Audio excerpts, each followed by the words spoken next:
G'day, listeners. Welcome to another edition of Bar Karate, the sailing podcast. My name is Jordan Spencer. Joining me today is my buddy Brett Perry. How are you, mate? Mate, I love Sunday evenings at the moment. I tell you, it's one of the things that I'm really looking forward to each week, to tell you the truth. Good man. I love it. And Nick Bice, where are you this week? Selamat Penang. Still in Indonesia, man. Well, in Bali, as a matter of fact, and glad to be of an acquaintance with you two fine gentlemen. And I've got to say, whilst over here, I'm certainly keeping the bar in Bar Karate. the being in Bintang, and to top it all off, the bogan in Bali. Let me tell you. Yeah. As a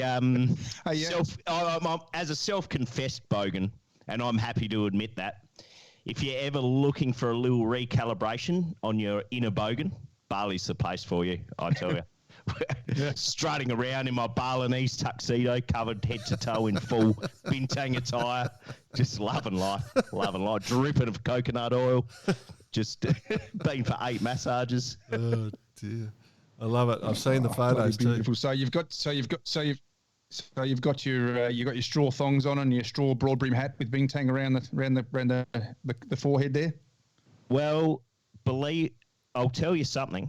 It's not a straw broad brim. It is a terry toweling broad brim. Bintang all over it. Seriously good gear. Done it. Get a little sweat on, no dramas. Terry toweling takes care of it. That's it. That's the greatest invention into man. There's no doubt. Bjorn Borg liked it. Oh, I'd have a terry toweling visor if it'd stay up. kept drooping.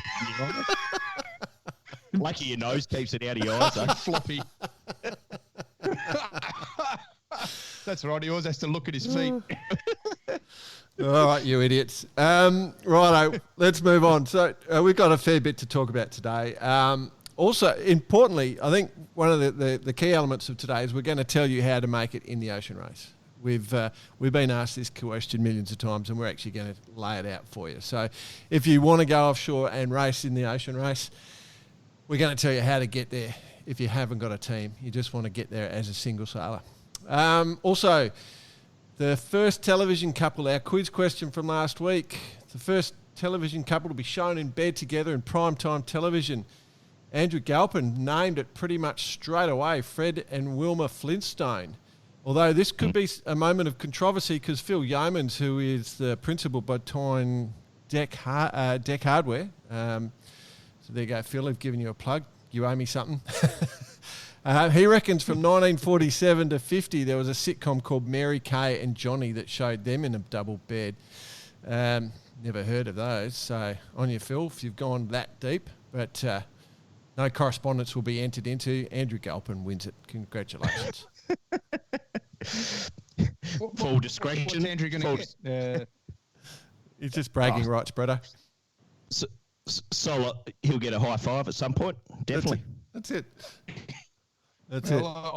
I actually know Andrew. So he's down at the CYC of South Australia quite often. So he's in your realm, Bicey. When you see him, give him a high five. Will do. Beauty. Will do. Might poke him in the eye. Should be outlawed from the game altogether. All right. We'll have a question at the end. See how we go from that. Not a tough one. Righto, guys. I want to roll straight into a discussion point. Okay, if you're happy with that. Yep. Send it. Go. Send it. All right. So first off, contextually, I'll give you the sort of where the thought came from. We're not shy about plugging our podcasts, other podcasts on here. We share the love because we listen to so many. And for me, one I really love is a podcast called The Free Agents, which used to be known as The Starters. And it's just a bunch of blokes talking about NBA basketball. And for the last few weeks, they've just been talking non-stop about what they call the free agent season, the trade season. There's just been these amazing amount of deals and trades going on. You know, guys, one dude will get offered $240 million for the next few years to play a bit of basketball, and another dude will be traded for 3 players and 3 first-round picks in the next coming drafts. And at the same time, we had Wimbledon going on, and I was watching a bit of Wimbledon. And, you know, I see Djokovic has won 130 million in prize money, Federer 120 million in prize money, Serena Williams 90 million in prize money. And then I look at soccer and I saw, you know, guys getting transferred for 220 million euro. And then we've got the Tour de France on, which I think Bicey and I both love, and all the amazing trade talk and stuff that's going on. And I'm just sitting here going, has sailing got it wrong? Are we in the wrong sport? I love all the trade talk. I love all the emotion. I love all that sort of tension that can be built. And I love to see money going out to the participants. So, you know, what are we doing wrong? Have we got it wrong or am I wrong? I don't think we've got it wrong. We're just in the wrong sport. Right, well, there you go. That was the discussion over. A common theme with all those sports that you do mention, massive TV deals. Yeah. So there's a lot of money getting thrown around. Whereas I think probably our sport in sailing, there's a lot of rich owners behind the sport. So whether the whole pot is the same size, probably not. But yeah, we're just not that prime time television. That's my kind of take on it. And listening, as you referred to the Tour de France, I've been listening how that's all been going, and they've got a little union going, and Lance Armstrong is a big pusher for them to start tapping into all the TV rights, money, and a few things like that. But they're kind of getting there, but they're earning some big coin as well, but nowhere near what these soccer players are earning, or the basketball guys for that matter. What do you say? Yeah, and the day that I see my Musto Game On T-shirt on a rack of 10 in the local sport Nike sports shop, that'll tell us that we've made it. Oh, BP, mate, it's going to be the Baccarati clothing. That's what's going to be racked up. Like, I think that's where it's going. Go on. Yeah, look, I think that's the way forward. We've just got to get it there. I mean, you know, everyone is understanding that Baccarati is the happening thing right now. So how's this sound then, J-Dog? Yeah, mate.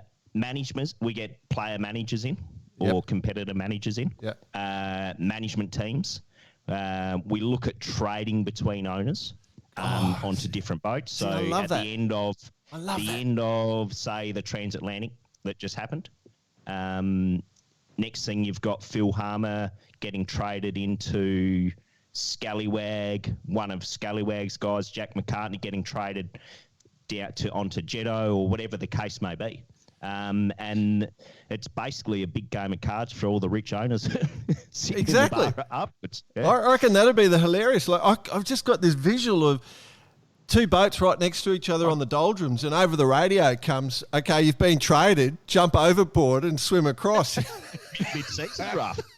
Mid-Atlantic draft. Mid-season draft. Yes, you got it. Yeah. I just want to see that sort of stuff being brought into our sport. Yeah. I mean, at the top end, I don't think the professional sailing money is a limitation. Like, there's money there for sure. Yeah. But we're certainly not in the realms of, and there's probably 3 or 4 guys that earn over $1 million. Let's face it. Well, in yachting. And I'd like to drive that up. But imagine you're the management team and you've got Pete Burling and Blair Chook as your players, so to speak.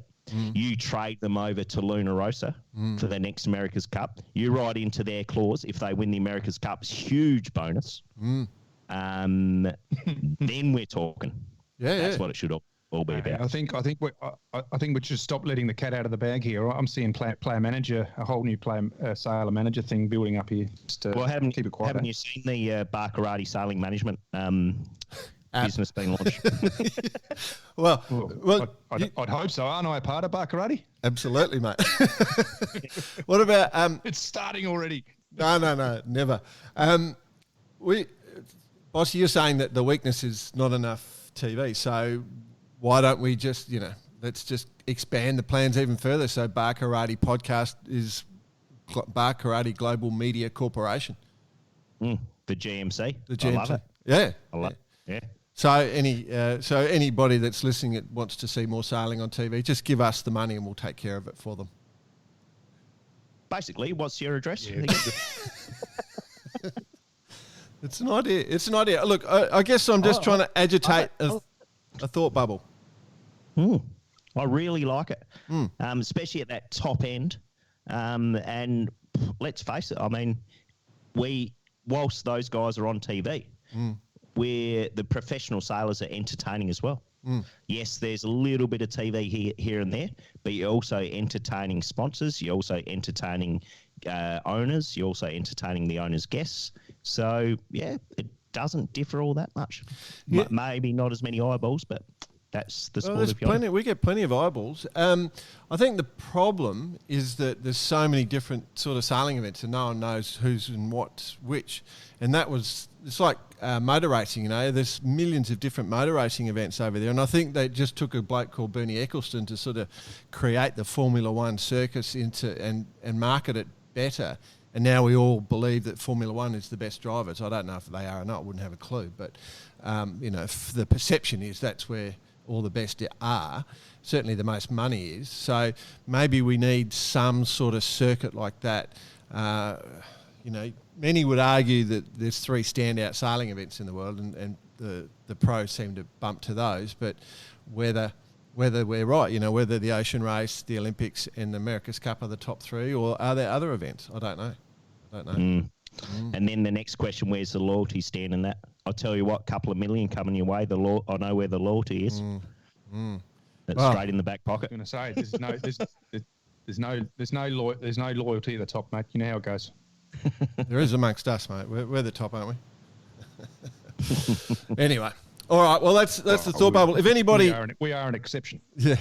If anybody has a better suggestion, just hit us up and see what we can do. Let's grow the sport. I'd like to see people coming out of the youth making plenty of money and having an easy pathway to follow and it just being logical.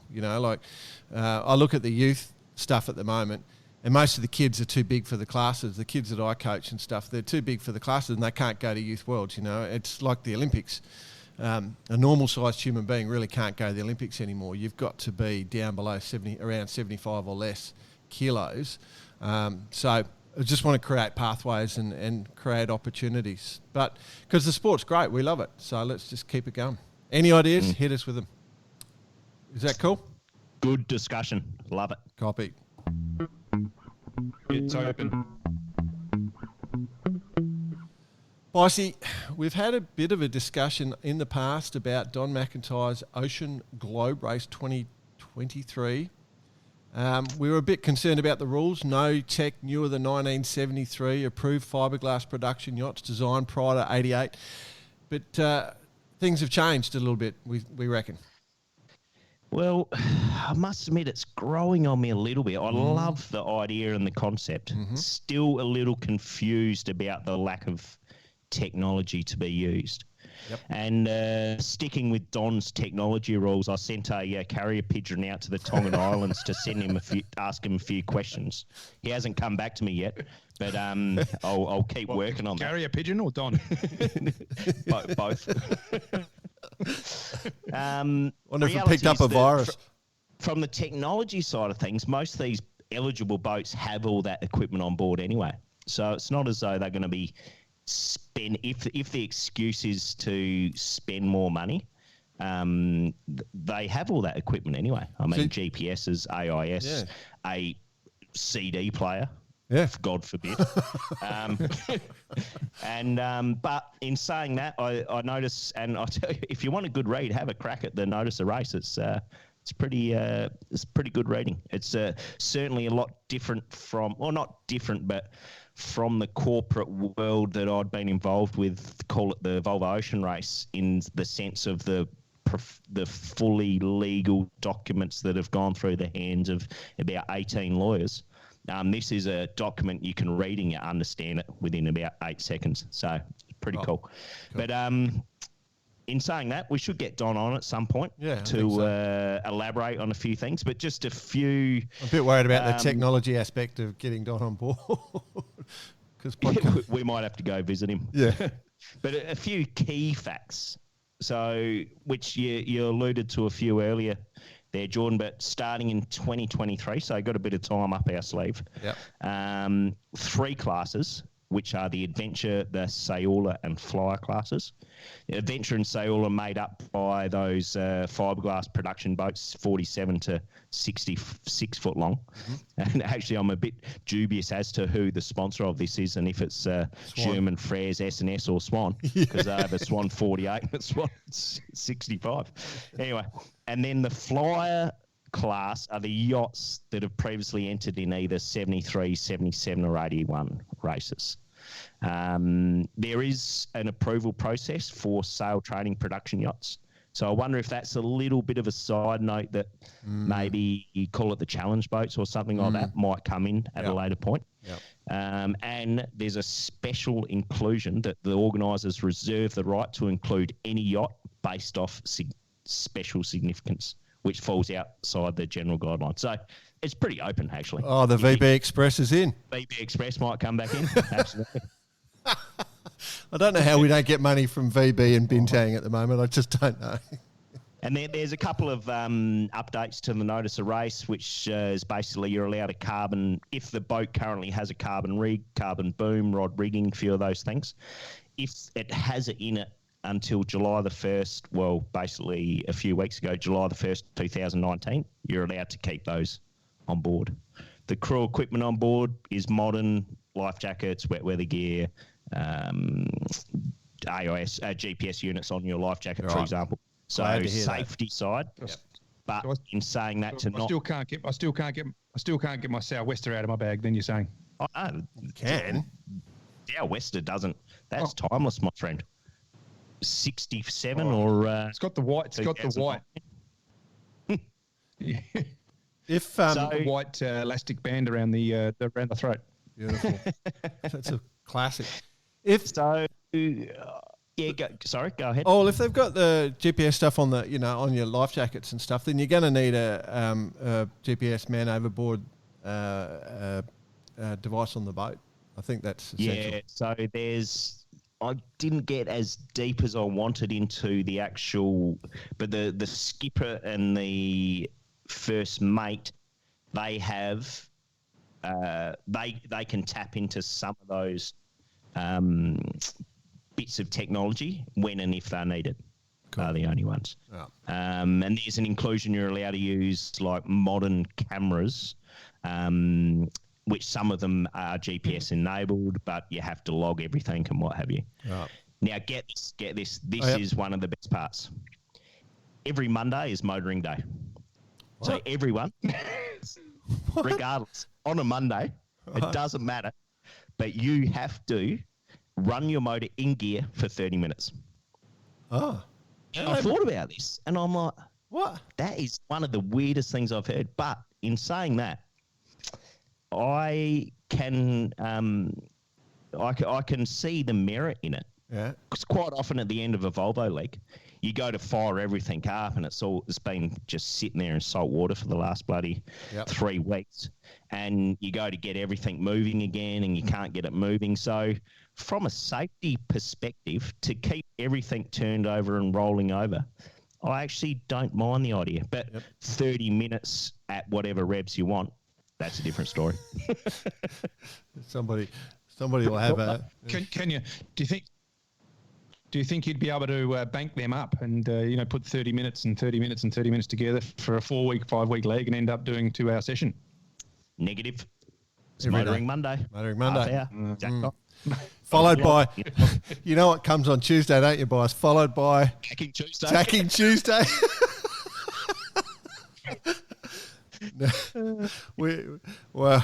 Tacking Tuesday. That was actually one of the strategies in the first race with one of the teams. You tack on Tuesday, just so you know. That's where that humour comes from. That's why we're laughing so much. We were told that by one of the team members. All right, good stuff. In the end, whilst we had a little confusion initially, the way things are going and the feedback I've seen in some of the blogs and Facebook questions and what have you, the race will just basically end up exactly how we think it should end up anyway. And bravo, Don. We hope it's a roaring success. But we'll wait for the homing pigeon, the carrier pigeon to come back with some news, and we'll keep you informed. Yeah. On your Don for he'll implement the Barkarati race plan. That's good. Love it. Just a question by the what was the homing pigeon's name? Was it Wendy by any chance? No, it was Wendy Junior. I said Wendy Junior out, and now Wendy Junior. That's who I have my faith in. Good man. All right, you two idiots. It's time to move on to a serious note. BP, we just want to recognise the passing of Mr. Ron Allatt. You got a few words there, bud. Yeah, look, I mean, obviously an institution in the world of yachting, and everyone's either knows of or has used the Ronstan equipment. So Ron Allatt passed away at the age of 89 years old. As we all know, Ron put the Ron in Ronstan, formed with met his partner Stan Lenepvu in 1946, where they were racing dinghies together out of Melbourne, out of Sandringham and Black Rock regions. Started a wooden boat building company in the region, and went from there. And what they found was that they were supplying stainless steel fittings to the local industry, and it started to grow where people were just asking more. There was more and more demand for it, and it went from there to, slowly grew to a point where the stainless fittings was actually a bigger opportunity. It grew from that in 1953 to when Stan actually retired in 1981, where he took on fishing, bowling, and golfing, and obviously spent more time with his family. But that gives you an idea of how quickly, or not so quickly, but how much effort they put in, to getting it to where it was. So Ronstan is most definitely a household name in the international sailing circles. And I guess the best way to do it, in the words of the chairman, Alistair Murray, that they manufactured a world-class product that was used around the globe. Obviously, it won endless awards for excellence and provided challenges and an enjoyable employment for thousands of people over the years. So, commiserations to the family, but obviously a great man, a great vision, and came up with what we probably take for granted today. The great RF name or symbol, if you like, RF1, RF2, right through to RF, what we're up to now, which actually stands for Ronstan Fitting, by the way. It's quite a remarkable story. You can really get right into it. So, commiserations to the family, but what a life, 89 years old, great innings. And well done to him and everyone involved. Yeah, good words, mate. I think we just had to. I think we felt like we wanted to acknowledge his passing. We're good. I never really knew Ron or Stan, but we're very good mates with Alistair Murray, who's the chairman of Ronstan these days and was the manager, part of the management team that brought them, Ron and Stan, out. So we're close to those guys, as we are close to Pete Harkin, actually. So we have Bossy. I'm a bit disappointed, actually. Go on. I would have much rather their name was Harold and Ken, and that's how they came up with the name Harkin. It was a bit boring just putting your last name out there. Yeah. It does open a can of worms because, like the naming of Ronstan Barkarati would be Brett Nick Jordan. At least Fredrickson had something a bit more logical. It was Frederick and his son. Frederick's son. There's not much originality, is it? Because, like you say, like Ronstan, which is Ron and Stan. Ron and Stan. Pete and Olaf Harkin created Harkin, and then Tony and Glenn Allen created Allen fittings. Henry Witchard came up with Witchard fittings. And then I tell you what, you could pretty much name every sailmaker in the world, and they've just used their name. We're not exactly a creative bunch, are we? No, you're right. You've nailed that. There's no real thought, is there, going into it? I mean, ultimately there must be really good engineers, and they're just so focused on it. That's all there is to it. Yeah. The first part of the company was that was before they had any marketing people on board. Well. I'm going to throw it out there. Let me get out my set square and we'll come up with a name. Hey, Ron. Yes, Stan. Ron, Stan. Look, I think good on the engineers. We love them. But when you decide to name your company, come to Bar Karate Media and Company Naming Corporation, and we'll come up with some names for you. Because we're good at that. That's a growing division. That. Oh dear. Oh dear. Well, yes, we took it fun there. We knew that we had to take it fun, but it is pretty interesting. But again, a big loss. But thanks for being in the world. All right. Just before we move on, guys, a little personal one I want to sneak in. Big congrats to Cam Owen and Susie Gant, who are good friends of mine. Just won the Hobie 16 Europeans. So very happy for them, and they'd be pretty keen to win the World Championships coming up. So congratulations to them. I just saw they won that last night. So congrats, you two. Bravo, Cam, Susie. High fives. Nailing it. High fives. High fives. High fives. Good work.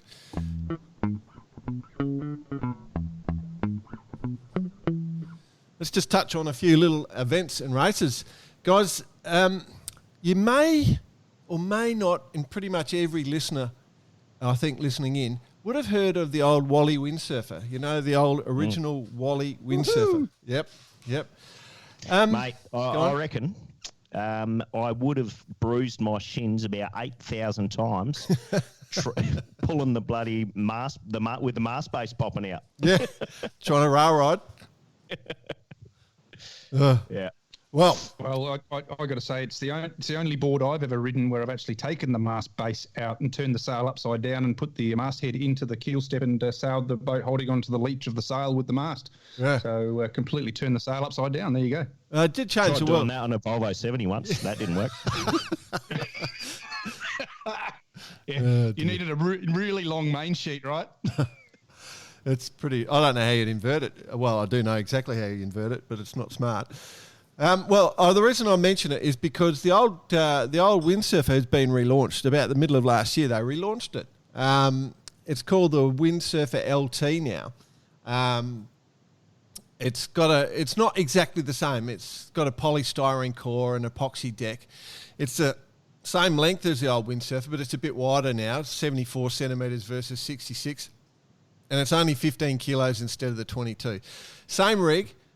So they've relaunched it. It was the idea, I think it was Greg Johns and Bruce Wiley, and I can't remember who else was involved, one other bloke. But they thought... Robbie Nash? No, it wasn't. I saw him do a video the other day about it. That's given it a fair endorsement. Yeah.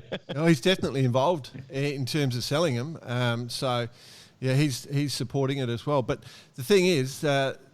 they came out the middle of last year and they've been selling like hotcakes. They've absolutely gone nuts. They've sold out immediately every shipment that comes in.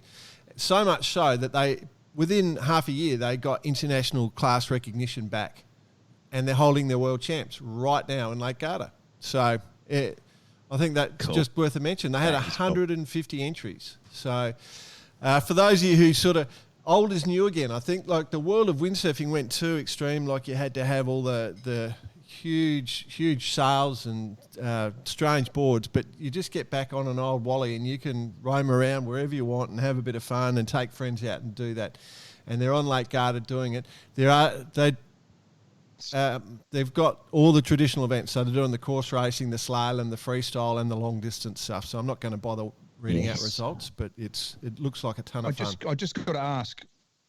I've just got to ask. So with the new boards that are obviously out, and they've created this new, not new class, but revamped, if you like, class of Wally Wonder designs, which we're all very familiar with. What about the guys that have got the old boards? Is there a classic division? Yep, absolutely. So you can go and race in the classic division. You can go and race in that division with your old board, your old wooden centerboard one. Remember the one? Yep, absolutely. Yeah. So good on them. Good on them. I think that's I think that's great. I think that'll get a few people back out. It's certainly Can I put down a challenge, a bar karate challenge? Ooh, I know what's coming. Now, the three of us, we grew up windsurfing, right? Yeah. We hold a special bond, not only bar karate, but we grew up windsurfing. We grew up Wally, so yeah. Should we look at an event coming up? I mean, not immediately. Okay. But we essentially, we basically go to the event and get some bragging rights. It's not a bad call, Bryce. I don't mind that. We hadn't discussed this one, but you've nailed it. I think that's actually quite cool. I believe, and don't quote me, I believe the next Worlds are in Freo next year. Oh, no, we're not going there. If it was in West Lakes, it'll be all right. But... well, I think the Nationals... Home ground advantage, West Lakes. Brighton Seacliff have got the Nationals, I think, at the end of the year. But, I'm not sure if I can get there in time. But, that would be a good one. So there you go. That could be the Barcarati Challenge. Do you know what dates they are? Do you know what dates the Brighton Seacliff are by any chance? Not off the top of my head, mate. I don't. Let's keep an eye on that. Yeah. We'll roll on. We can probably find it during the podcast, but I think that I like that, Boss. I'm not going to claim that I've got a chance of winning. I might be too fat, but we'll see. My wife tells me. Don't worry. By then, give me a couple more trips to Bali, and don't worry, I'll be well and truly in the heavyweight division. BP, you've got it down, mate. Nothing like it. You've got to be able to sink. You've got to be able to sink the butt of that thing through those light air drives. You just got to be able to turn it on a dime, It'll be fun. I like the idea. Cool. All right, BP, the Sydney to Gold Coast is on. Yeah, strange one for me. I was actually on the start line. I say on the start line. I've been on the start line before. I've never really been late. But the actual start line, watching from a distance. So for me, it was seeing a yacht race start, which is quite rare. So I went out yesterday and managed to have a good look at it. Downwind conditions on the start, so it was a light southerly, and they set up a start line off Clark Island inside the harbour. Probably a good part of a half a mile long, I suppose. It was over 80 boats have entered in the race, so that's the reasoning for that. But I can tell you it was interesting because it was so pin-end biased. If you came in on starboard, you pretty well owned the entire fleet, so you could watch everyone just all battling away down that end, trying to get that position. So the start was quite hectic. Obviously a downwind start, but the angle from the pin to Bradley's head was actually perfect for the modern asymmetrical boat. So it was all on. A couple of boats got themselves into a bit of trouble. Sean Langman on Naval. I think it's the old Naval STP 65. Yep. Yeah, found himself over the line with about 15 seconds to go and had no choice and had to pull it back onto port. But he was lucky he got away with it, but he managed to get away with it. So anyway, they all got away and got themselves out of their heads. No incidents. I was expecting a lot more yelling and screaming, but it was actually quite relaxed in the end. So they've all bolted off up the coast. So it's been relatively light, but it's the complete dropout hasn't happened. I'm waiting to see what happens tonight. But I could just give you an update on the current positions. And I said it yesterday I actually saw it yesterday in the start. Envy Scooters, which is an older TP, nailed the start at the windward end, the only boat at the windward end out of all the fleet. Nailed the start, pretty well matched everyone down the harbour, including the big boats. So where you've got Chinese Whisper, you've got Wild Oats, and you've got those guys. So nailed it and got out the heads and took off. Now, as I look up the current standings, I've just noticed it now again. Envy Scooters have re-overtaken Ichiban for the lead. Now, this is a TP 52 yacht race. If it has ever been designed for a TP 52, it is now. This shows how well they rate in IRC. It's first, second, third, fourth, fifth, sixth, seventh, and then Chinese Whisper in at eighth, and ninth, a TP 52. So, it gives you an idea of the race. So as it stands, Envy Scooters are battling with Ichiban. It's swapping out every couple of minutes. Every time I look up, they've got 50 miles to go, and they're doing 11 knots. So they should be in sometime tonight if it holds out. But it is notoriously bad off where they are, which is about Cape Byron, for it shutting down. So we'll see what happens. Keep an eye on it. Tell me, what stick did Matt put in Ichiban? How did he get back on the start line so quick? Did he have a spare, or do you know anything behind it? Yes, I do know a lot behind it, actually. But obviously he managed to get an order in at the right time, if we'd like to say it that way, Bicey, and was looked after by his mates over in New Zealand. So fair enough. Got it all sorted, and well done to everyone involved to do that. So he's up and running, and obviously that boat is a weapon. But Envy Scooters, you've got to say, it's an older boat, and they are right there. They are literally, where are they? Let me just check, and I'll just let you know exactly. They are 500 yards, 0.5 of a nautical mile behind Ichiban. Cool. It's insane. I mean, it's really wonderful stuff. And, and pretty well the top 9 boats are all TP52s, and they're all within sort of 10, 15 miles of each other. So, and then there's a gap back, obviously, to the fleet. But it's pretty exciting stuff, to be honest. But we'll see what happens overnight, obviously. Yeah. Well, I'm just looking at Allatt's 10. She's doing 15.8 knots at the moment. So, yeah, they're going all right. Envy Scooters is owned by Barry Cuneo, so that I think John Cuneo was Olympic gold medalist, so not a bad sailing family, and I've sailed against a few of them over the years. They're pretty good sailors, so I'd say that has benefited them. Good luck to all the competitors. I noticed Naval Group's actually up in second on the line at the moment, so yeah, cool. It's exciting. It's light wind, but it's exciting. Good to see. Overseas, Bicey. Go on. It's held in the whole way. Sorry, Bretta. Oh, I'm just saying it's held in the whole way. So let's see what happens over the next 4 hours. Could drop out, like you said, though, mate. It has that feel at the moment. Bicey, Copa Del Ray. Yes. Talk to me. Copa Del Ray. But prior to giving a little look at that, let's face it, we're not going to make enough money to fund our own America's Cup team out of Barkarati. In saying that, we've had some pretty good ideas on this chat, so you never know. But why don't we introduce betting back into the game? Barkarati betting. Well, everyone's doing it now. You look on the TV, there's adverts left, right and centre. The podcast could basically be the form guide of what's coming up. We could have Bicey's multi, a bit like Mick does on the front bar. Bicey's multi. Really? So, I'm not much of a no, me neither. Myself. I got no clue. In saying that, I'm sure we could get one of the big conglomerates onto it, and they'll look after us. I reckon some of our mates would be pretty all over it, so we could probably have a communication with them. But yeah, run our own betting agency. What a great idea. Copa Del Ray. Let's start with that first. Plenty of fleets spread across ORC. The One Design, GC32, IRC. So there's actually plenty to bet on, put it that way. But starting with the IRC class, 3 Maxi 72s, so probably a little disappointing from the 72 point of view. In saying that's a Fastnet year, there's a couple up doing the Fastnet. But only got 3 on the start line, and it probably doesn't constitute One Design, so they're all racing under IRC. But putting it out there, are we coming to the end of the 72 class as we knew it, as a not necessarily One Design class, but 72 class? We'll have to keep an eye on the Maxi Worlds, I guess, to see how many are on the start line there. I think there were only 5 or 6 last year, so we'll see.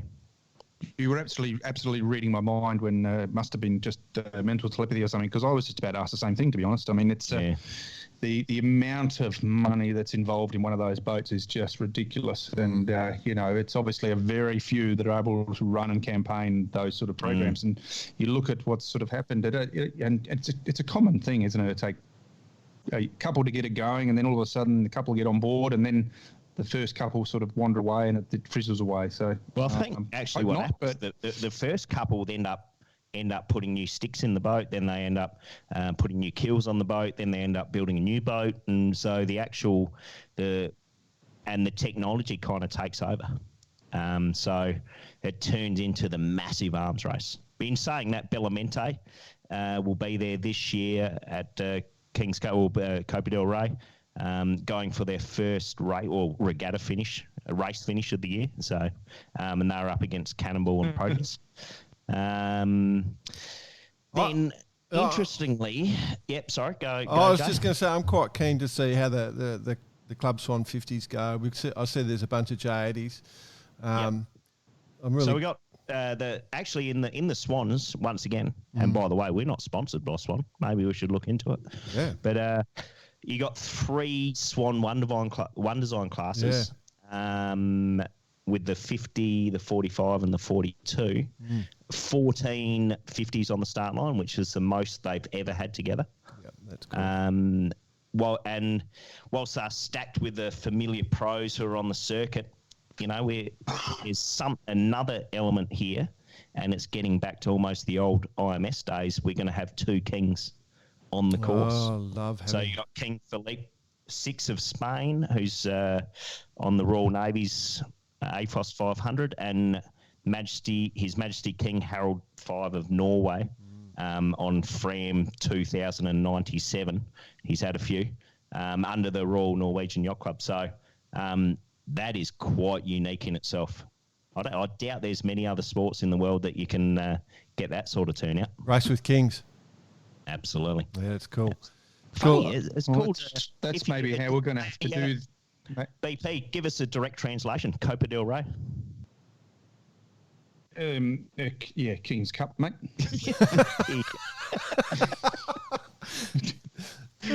Oh, I said it. That's it. Yeah. So, moving on.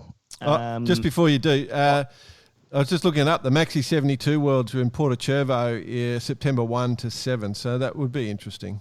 Good spot to go sailing too. Absolutely. Go on, move on. Got a big one coming up this week, starting on the 3rd. We have the Fastnet, 48th edition, 400 boats, well, more than 400 boats. Unbelievable. 40th anniversary for the 1979 race, which obviously saw many a tragedy and many a story and many a hero out of that race. Yep. Got 10, well, a few more than 10 classes, including a huge double-handed fleet, which has the old Mockers have their own double-handed fleet. Yep. The Class 40s have their own. And then IRC, double-handed, 63 boats. Wow. So do you reckon it's a coincidence that the Sydney Hobart are onto something there? Nope. And so that's actually going from a Swan 45 double-handed down to a Sigma 33. So pretty cool. Yeah. Just standard day-to-day boats. Then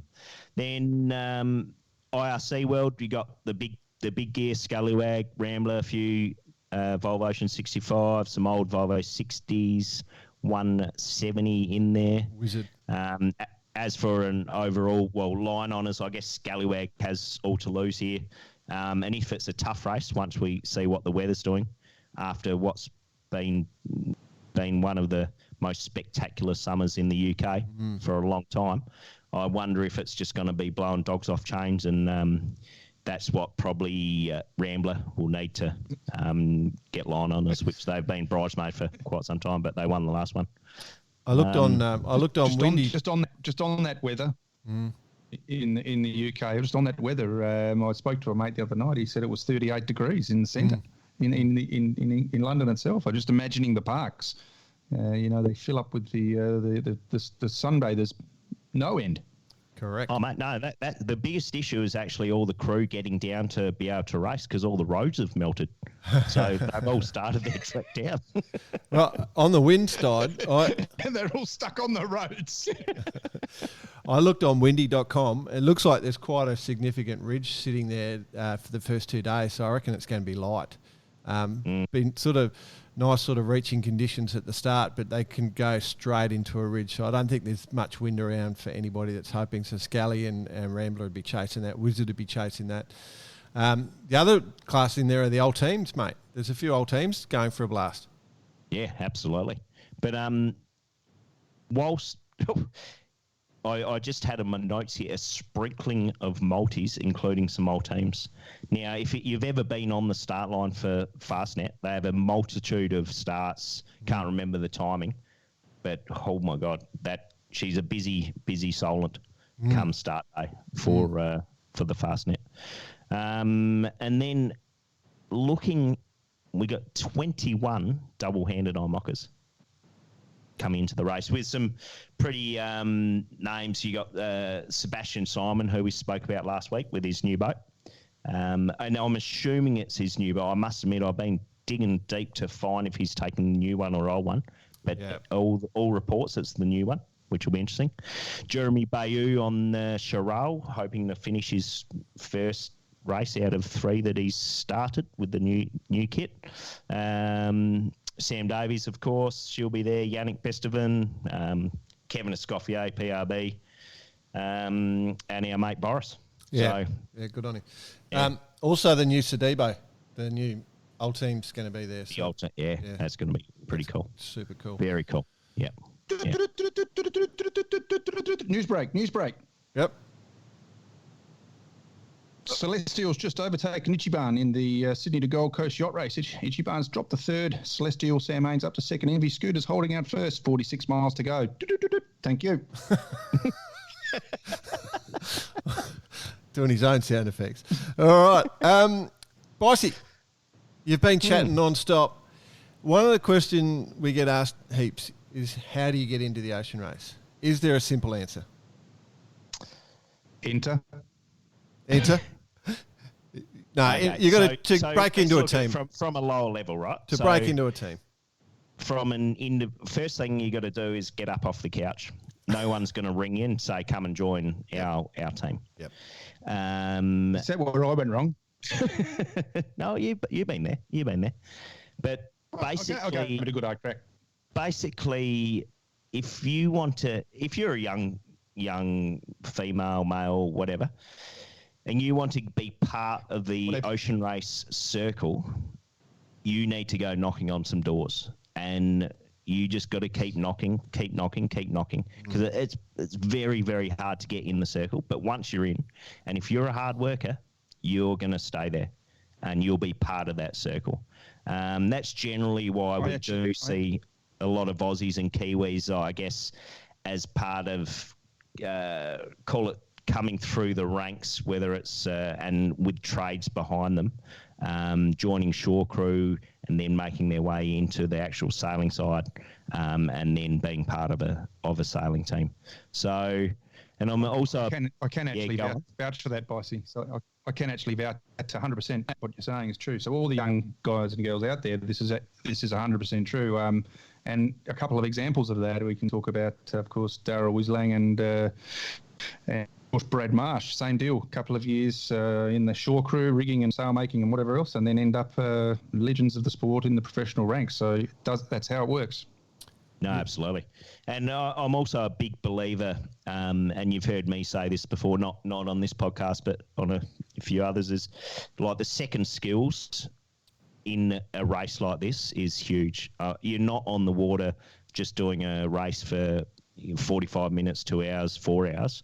You're actually on the water for 1, 2, 3 weeks at a time. So as a second skill, be it sail making, boat building, engineering, medic, food, safety, whatever it is, you cannot just turn up as a rock star. You need to leave your ego on the bottom drawer, and you need to be part of a team. You need to be a team of a rock star team, not a team of rock stars. And that's what is the makeup of a successful ocean race team, for sure. I think the other thing, you're exactly right. You've got to have that second skill. You've got to have the hard work attitude. You've really got to have that attitude. You've got to be able to fit in on a boat. And then, get out there and get it done, and you can sort of fit right into the team. The other thing is, if you're trimming on a yacht and you think you're a glamour trimmer and you're not doing your own grinding, well, you're not going to make the team, because you have to be strong as Knox, because there's nobody trimming your ropes for you on a Volvo boat unless you're doing it yourself. So super fit and super strong is the other thing I'd say. And last I would say is there's a bit of a dickhead role, and excuse the language, but if you're the best sailor in the world, if you're a dickhead, you're still a dickhead, right? Yeah. and these guys and girls need to spend weeks at sea with you, and that comes out a whole lot more than how good a sailor you are. Yeah. So you need to be someone who can get along with everyone. You need to be someone who, like you say, just head down, just has a work ethic, not only out on the water, I mean, getting out in the water, that's a long way off. You need to start first sweeping the loft floor or grinding a bit of carbon if that's the way you come through the ranks. And if you have enough scope to actually do it like that, well, good on you, and nothing but praise from our side. And we see queries coming every single day about how do we do it, and my advice is exactly that. And for members of our boatyard, would you say that? Would you go BP? Sorry, Jaden. So would you say that probably it's a good time to call the Bar Karate Sailors Management Division Department that we've just opened up? Yeah, well, we're registering the business as we speak. I will say 4 members of the boatyard, our boatyard team, were on the race last year. Got picked out of the boatyard and went racing last year. So tells you that. You need to make it an easy choice for whoever's making the decisions. And if you're there and you're viewed as a hard worker, you're going to make it. Hey,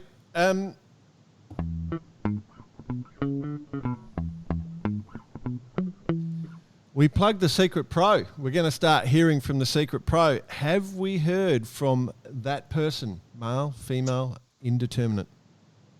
I have. Oi. I have. And in order, just firstly, and correct my language here, Jordan, you're much more of a wordsmith than I am. But in order to not cause any issues, a reminder, this segment comes with a standard caveat. All statements are made with the term allegedly. Beautiful. Perfect. Nothing wrong with that. All right. Allegedly. Allegedly, Team Stars and Stripes will not be in New Zealand for the Cup. Wow, that's huge.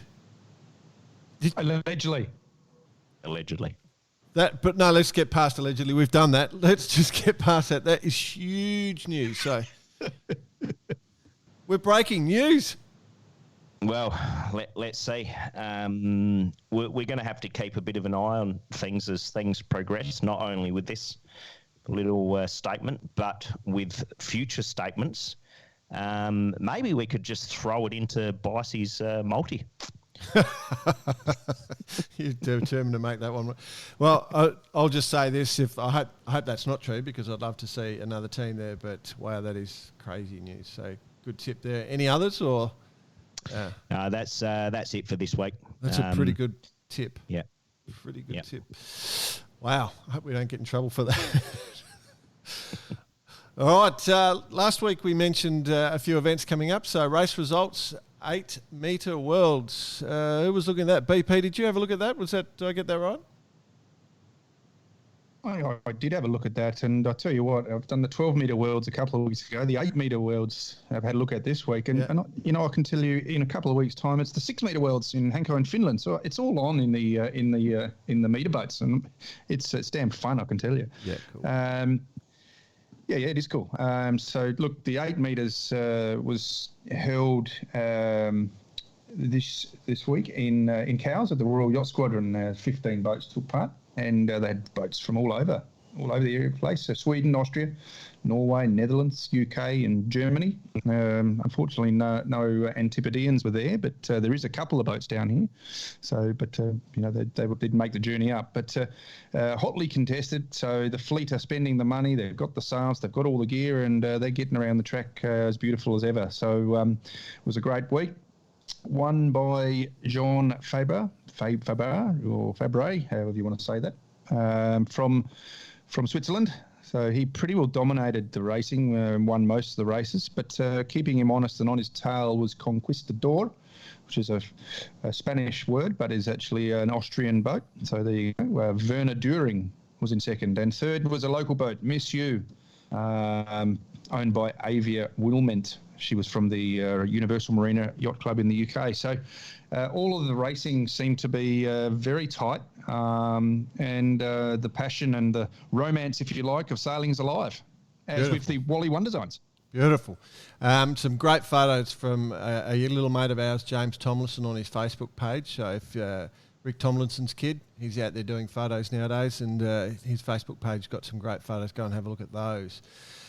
Laser Radial Worlds were on. We're 1 year out from the Olympics. We saw a second World Championship win for Anne-Marie Rindom. She pretty much smoked him in the end. She was only a couple of points up going the last day, but ended with 50 points.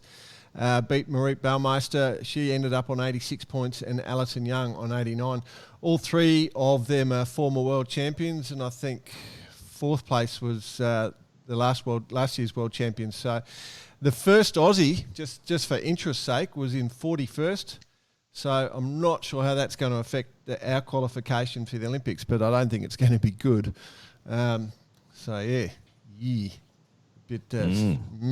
Anyway, well done. And that was in Japan. All right. Moving on. Contender Worlds. Speaking of shockers from Aussies, I think we only sent one sailor to this event, and the Contenders, we've dominated that class for the last few years. It was won by Max Billerbeck, a young German lad, and they've got some great video on their site. If you want to go and watch, they've done a really good job of producing some video there. So go and have a look, because the Contender's a great boat. I do quite like the Contender. I don't know about you guys, but congratulations to Max. And I'm not sure what happened with the Aussies. They've just disappeared from the Contender class. Quite crazy. No response? Okay. Bravo, Max. Bravo, Max. Guten Abend. All right, boys, let's just go around the grounds. Do you want me just to run through that quite quickly? We're nearly... just give that a little crack. Okay. Yep. So coming up this week, to focus on the 470 World Champs in Japan. They're in Enoshima, which is on the Olympic sailing venue. I was actually calling all the Olympic classes World Champs last year, so I sort of remember the 470s were quite intensely focused on by the Japanese sailing team. And when I went back and had a look, the Yoshida and Yoshioka in the women's were the winning. What was his name? That was two females there, Yoshida, their surnames, and Yoshioka. They won the World Championships last year. So the Japanese have a really strong focus on this World Champs, because if you drop down into the men's, they had 3 in the top 10, including second place and sixth place. Obviously, we like to think that the favourites are Belcher and Ryan for the men going in there. They tend to dominate this class, but I think really keep your eye out for the Japanese. They have put a huge amount of money and resources into the 470, determined to win the gold medal in both male and females in this class. So keep your eye out. It'll be just on the 470s, Jay. Do you still have access to that footage of what we called a bit of air routing from the 470 sailors? I do, actually. Yeah, the pumping. Get it up on the Facebook site, mate. That is cool. I see you and I are in sync tonight. You and I are absolutely in sync. Although you're in where are you, Bali or somewhere, and I'm here in Sydney, and Jordan's up in Brisbane. I was just about to bring up air routing. What they're referring to, listeners, if you've you said you love Sunday nights. I'm not saying anything. Is the way they can pump a 470. If you're going, you've never seen a 470 pumped, be pumped. I don't know how to say. Pumping in a 470. Ooching. Yeah, if you've never seen it, go and have a look. Ever been walking around the boat park at night time and just happened to ride? No. All right. So that's what they're referring to. Taser World Champs are starting in Hailing Island, starting tonight, actually, I think, or today, their time. So that'll be interesting. Not a huge number of entries, but I don't mind the Taser, because to succeed in the Taser, you really need the forehand to be. They do all the gear changing, like they tune the rig. Normally, it all flows back to the skipper, but on a Taser, you've got the sort of primary controls to the crew. So it is quite interesting. So you've got to be really all-round set up to win in a Taser World. So that'll be good. And then, of course, the Fastnet starts this week. I've actually done quite a lot of Taser racing, just to throw that in there. Oh, they're a wonderful boat. Yeah, good on them. Oh, yeah, I think they're great. I got no problems with them. They're good people too. I get on quite well with a lot of the Taser crew down there. So hello if you're listening. And if you're not listening, then you should be ashamed.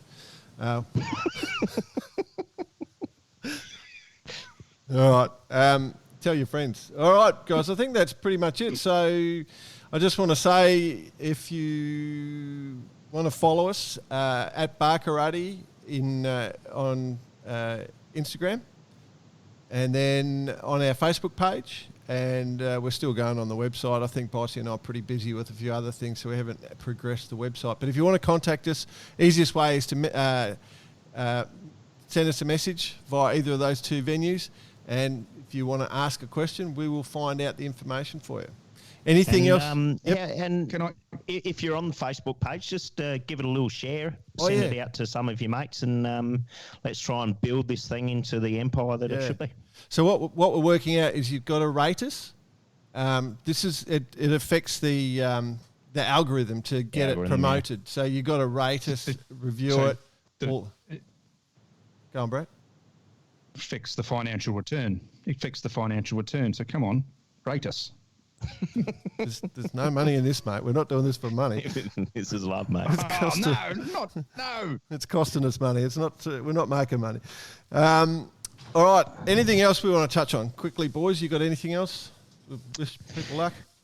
No, I must admit it. Whilst we can crap on for at least an hour or so, looks like it. It does feel a bit like a bit of the lay day during the Tour de France. Not a huge amount going on. But come, and August is going to be that way. Not much happening in Europe, but in saying that, we'll keep everything as interesting as we can, and look forward to getting on the airwaves again with you two blokes. Yeah, I think we'll get a few designers on. We'll get a few sail makers. We'll get a few interesting things where we can sort of teach people a lot. I think a lot of people responded really well to Richie Allenson last week. And talking about how good was Richie? Talking about what the work that went into winning a world championship, and I think that that's where we'll go. We'll bring on more and more people. We were actually going to try and get the CEO of Falling Week on today, but we couldn't get it done. We will get it done in the next week or two, I would suggest. So we got plenty of people lined up. So lots of information to come. Tell your friends, rate us, give us the 5 stars so it spreads out there, and if you like us. If you don't like us, just send money. All right? That's the simple. That's how we know we're not liked. Just send us lots of money. All right.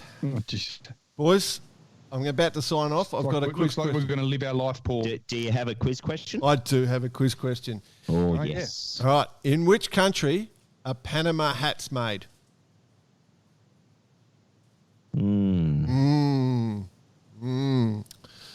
Ponder. Vale? Yeah. Ponder as we sign out, team.